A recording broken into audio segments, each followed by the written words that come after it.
All right, folks. So, as always, first thing you do, read the question very carefully, take stock of the number of marks of each point, think about 90 seconds per mark.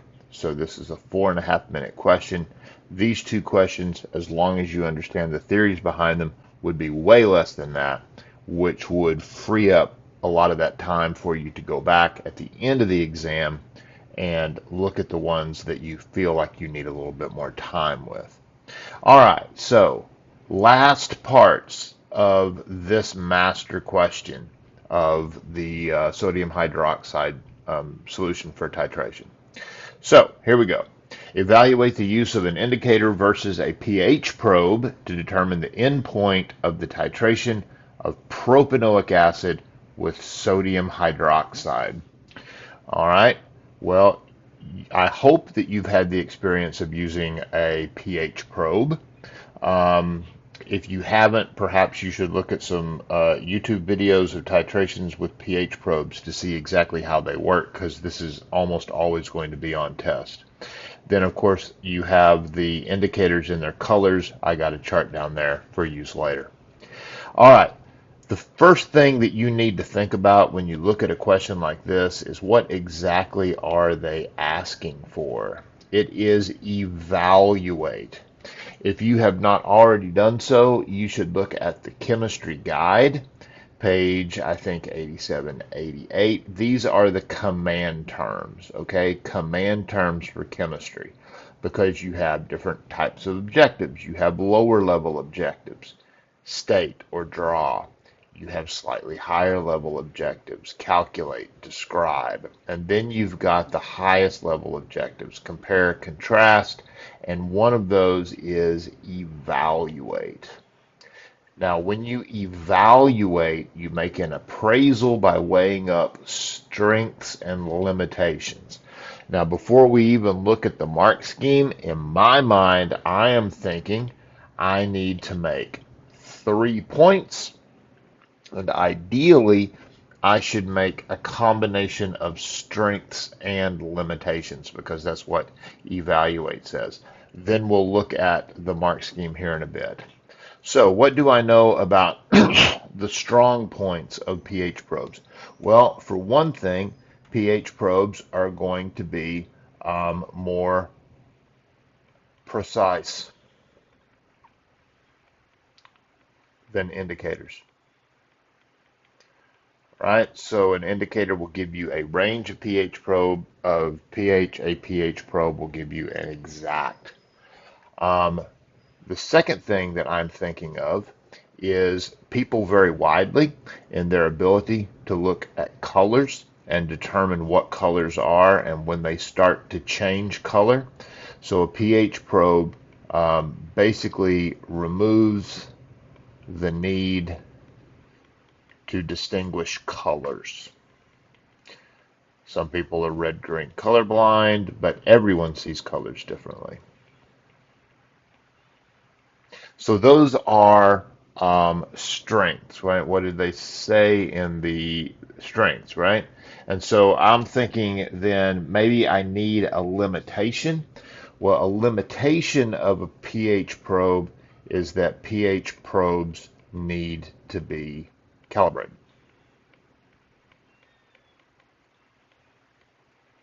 Because if you do not calibrate them, then they won't be correct. Okay, so that gives me basically 2 positives and 1 negative. For 3 marks, that should be okay. Now, let's take a look at the mark scheme, because these kinds of mark schemes are really interesting to look at.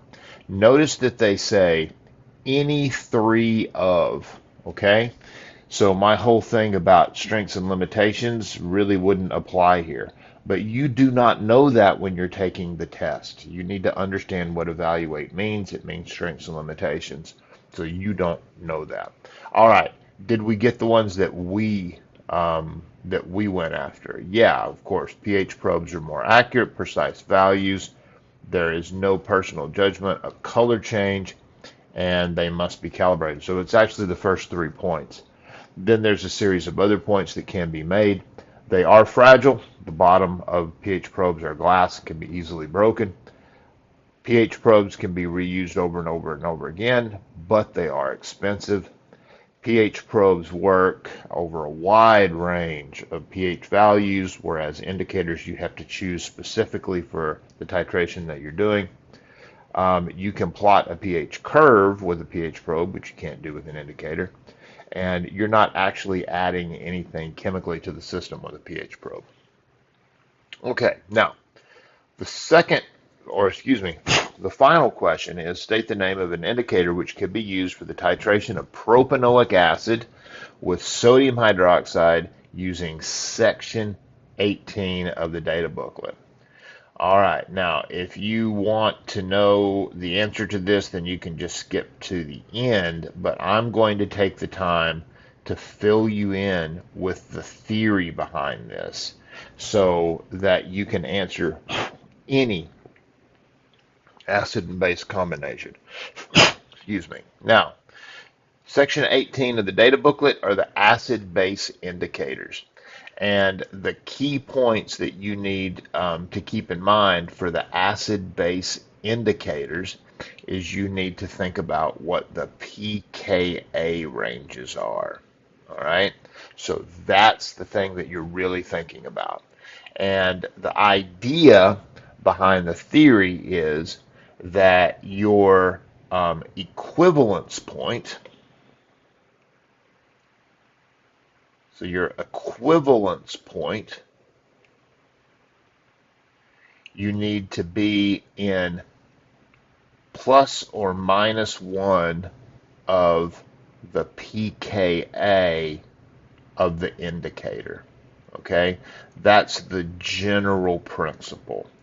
Okay, so you've got acid-base indicators down here. You can read through that yourself, but basically the principle is where it changes in color approximately corresponds to its pKa value. So that's what we're after. It's more or less plus or minus 1. Now, that means we need to have some idea of where this equivalence point is going to be. Yes, it's propanoic acid and sodium hydroxide. That matters less than the type of acid and the type of base that it is.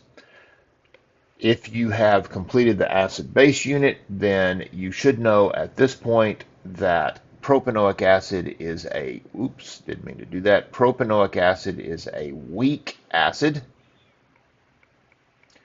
and sodium hydroxide is a strong base. All right, so I'm going to just do a quick version of what this might look like if you plotted a pH curve for this titration, and then I will give you the rule of thumb for how to do this with any set of acids and bases. All right, so in general, what's going to happen is you have pH, and it says that you are going to be, it says titration of propanoic acid with sodium hydroxide, meaning that you start off with no sodium hydroxide and only propanoic acid, and so then you add the sodium hydroxide. This is going to be a pH of 7. I'm going to say that this is going to be a pH of about 2. This is going to be a pH of roughly 10. And it's not exactly to scale, but that doesn't matter so much. All right, so what's going to happen is you're going to start with a very low pH. We've already calculated that. It's around 2.6 or so. Then if we call this the equivalence point right here, then you're going to end up with a curve that looks something like this. You're going to have a long, flat area like that. And then you're going to have a curve that looks like that. It's going to be changing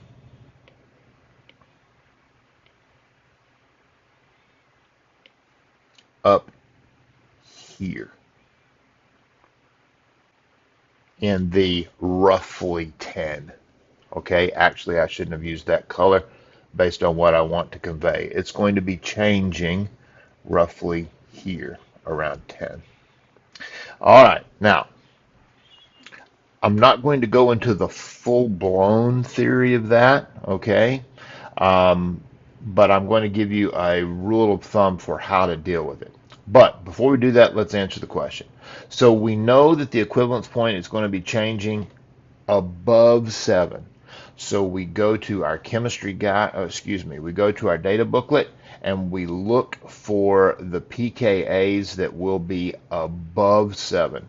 Well, there's only two of them. There's phenyl red and there's phenolphthalein. Phenyl red at 7.9, roughly 8, is going to change right in there. And phenolphthalein, which is 10, is going to change roughly there. So either one of those would work. In general, my rule of thumb is if the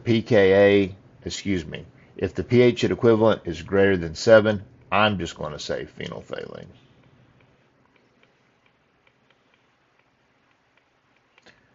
Because for me, I really basically only have my students use phenolphthalein, which captures all the ones that are above 7. And then I'm going to use methyl orange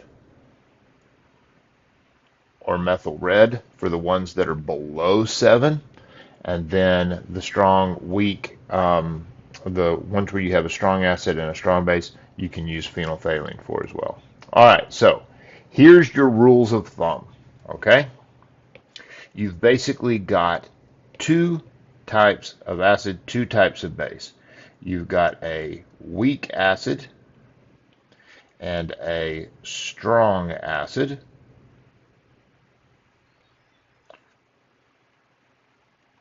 And you have a weak base and a strong base.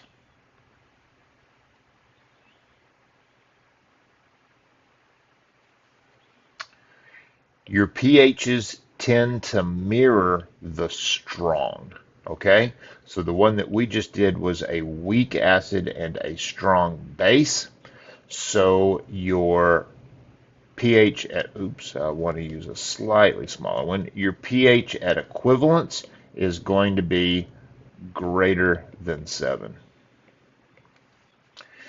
Then if you have a weak base and a strong acid, then your pH at equivalence is going to be significantly less than 7, usually somewhere around 4. A strong base and a strong acid, your pH at equivalence is going to be roughly 7. And you would think that that would mean that you have to use something that has a pKa of about 7. You do not. And the reason is that if you use something, the equivalence range for strong base, strong acid is so big that you can use phenolphthalein and capture it just fine. So for me, I would recommend for my students, strong acid, weak base, I would go with methyl red or orange. The methyls from table 18, weak acid, strong base, or strong acid, strong base, I would go with phenolphthalein for both of them. That leaves us with weak acid, weak base, and essentially the equivalence point is so narrow that you just can't use an indicator on those at all. All right, so to summarize, your rule of thumb is that the equivalence pH